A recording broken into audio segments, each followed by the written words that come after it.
Hey folks, how's it going? So today I'm doing a used car review, but not something that I actually found out there, not something that I actually went to see and test drive and maybe possibly be like, no. This is a new millennium answer to BMW. Asia's answer to BMW. Yes, I think you can guess because that infamous tagline was bestowed upon the Proton Waja. Asia's answer to BMW. The balls it would have taken for somebody to come up with that tagline, and the bigger balls for the management to actually approve a Proton at that time being Asia's answer to BMW. Wow, holy shit! You know, that's like the Honda EX5 Kapchai saying it is Japan's answer to the BMW GSA. Yeah, really, no shit. Now, this car goes back to where the turn of the new millennium. This car is the first generation Proton Waja, which was using the Mitsubishi engine. After that, they had the Campro engine and all that. But this is the first generation Proton Waja, unmolested, still running the original alloy wheels, 15-inch. No modifications to the engine, no modifications to the powertrain, gearbox, whatever. It's still the 4-speed auto, torque converter auto. Straight off the bat, this is not Asia's answer to BMW. I'm sorry, but that was like, you know, they came up 20 years too early with that tagline. Listen to this. This weird power steering sound has been in this car since day one. Every time I turn full lock to the right, it makes a hissing sound. Every time I turn to the left, it makes a whiny sound. How can you call this Asia's answer to BMW? My God, that was for coming up with that. I mean, I'll take it for you. I'll take one for the team. That was for coming up with that tagline. No, it is not Asia's answer to BMW. It is a good car on its own. And I use the term good very lightly because this was during a transition time when Proton was still trying to find its feet, trying to find its legs. It was paddling in water that was full of molasses and rapidly sinking. Okay, the build quality of this car was not that great. I'll be honest with you. I did these myself. Okay, I put on these pleather seat covers because this car came with a fully beige interior. Yeah, that was the glove box that's never been able to close properly from day one. I gotta really slam it, if not it's like halfway closed. So these are all the small things that Proton was suffering from when they came up with this car, and they dared call it Asia's answer to BMW. So one more for the team, okay? How could you do that? No, taken on its own, it's been a really good car. Mechanically, thanks to the Mitsubishi engine, mechanically, this car has never let us down. I say us because this is the family car. Yes, fully paid up, no loan anymore. It's 100% ours. And so I've been slowly doing it up. My dad uses it, and he takes care of it because my dad's a car guy as well. But I've taken it back for a couple of days to actually suss out stuff that needs to be done. And straight off the bat, I can say it needs alignment. It probably needs a new set of tires. I've just gotten it washed and vacuumed. The car feels about 2 kilos lighter. Thanks, Dad. I don't think you ever vacuumed this car. But okay, back to the car itself. Now, this car suffered from a lot of build quality issues, and really it did. Certain things about this car when it first came out, they were like really bad. And I remember writing a very scathing article about this car because I wanted this car to succeed, and I wanted it to live up to the tagline of, you know, being Asia's answer to BMW. But when I drove it, you hear that sound? That's the power steering, and it's been like that since day one. Anyway, so I wrote a really scathing article, and I remember being called up by the then CEO, Tengku Mahalil, who's still a friend of mine, and he actually summoned me to his office, and he said, okay, now, bullshit aside, what's wrong with the car? So I told him everything that I felt that was wrong with the car, and the next thing I know, I was led, along with 2 other media, who had also not been very happy with the Waja, into a room where Tengku had assembled his whole team who worked on the Waja, as well as the vendors who had supplied components for the Waja, and he just let us loose, and he said, okay, these guys think the car is shit, and now they're going to tell you why. And so we went around the Waja with his team and with his vendors, and one by one we looked at all the stuff that was wrong with it. I pointed out certain things like the fuel filler cap. When you open it, the leading edges are sharp. Why couldn't have those been sanded down? I pointed out stuff like this.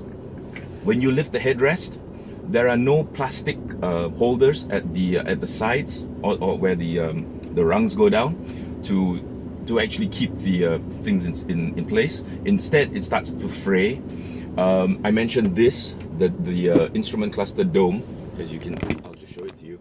This, no, you still can't see it. This instrument cluster dome, when you drive, it rattles, you know. So they put in a little strut here. All Wajas came with this after that, and it looks like a coin holder, but if you put coins here, I think they'll fall out. So yeah, this is thanks primarily to me. This was one of my observations. And other stuff like the fit and finish, you know, the gaps between the components here, the glove box that doesn't close properly, so many things that were wrong with this car.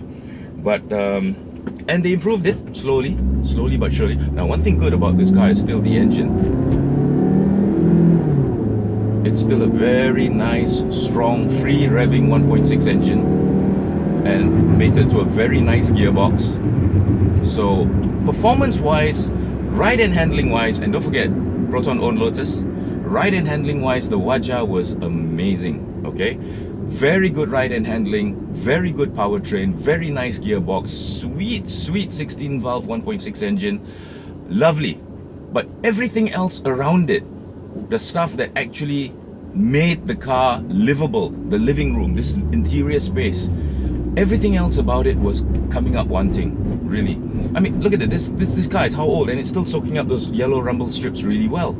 So inherently it was a good car. Under the skin, it was a very, very good car, but totally let down by iffy components, substandard quality materials to make those components, bad build quality. I don't know what they were doing when they built this car. Maybe they built it during their coffee break or what, I'm not sure. But so many things about this car were really bad. I mean, until today, I can still feel the seam lines, okay, the mold lines on the plastic of this signal stock right here. I can still feel the seam lines. It's like, you know, you peel off. Remember those model aircraft or model cars you used to build called FX? Yeah, you peel it off, and there'll always be like a little seam line there because that's where the mold actually presses them together, and then there'll be a little bit of runoff plastic. Yes, in a car, these things don't belong in a car. They belong in models. Okay, and even some models like Burago, they don't even have seam lines because they're that well made. So a Burago model was actually better made than this car. I'm being very critical now because it's the truth. And I said this 20 years ago when this car came out. There's so much that can be improved. There's so much that could be better with just a little bit more effort. I can still feel the seam lines even on the wiper stock. You know, it was just that bad. It was a big disappointment in terms of the way it was built. It was an absolute win in terms of engine and handling, ride and handling. But that's not enough, you know, that's not enough to classify this car as Asia's answer to BMW. And yeah, so anyway, if you're looking for a used Waja, try and get a manual. Con's got a manual, he loves it. Try and get a manual for one thing, but if you don't want a manual, you want an auto, you gotta make sure that it's got a good service history. Try to get one that is unmolested in terms of modifications. A lot out there with 17-inch wheels and God knows what under the hood. This car, because of its ride and handling and because of the way it was made, was rife and wonderful for modifications, especially the manuals. But even the autos have been modified. This car was raced in BTCC. Okay, it was the Impian, the Waja Impian in the UK was raced with some success in BTCC. So this car has got a lot of heritage. Unfortunately, the ones that they produced for the masses wasn't really that great, and I was very, very critical about that. Something that I was called up on, and I'm glad I was called up on, because I wasn't lying. I really wasn't. Wow, you know. But now, fast forward to that whiny sound. I hate it. You know, I'm actually on my way to Jason's shop right now to try and figure out what can we do to finally get rid of it. I mean, put in a new power steering system or whatever. Anyway, fast forward. Now Proton is in partnership with Geely.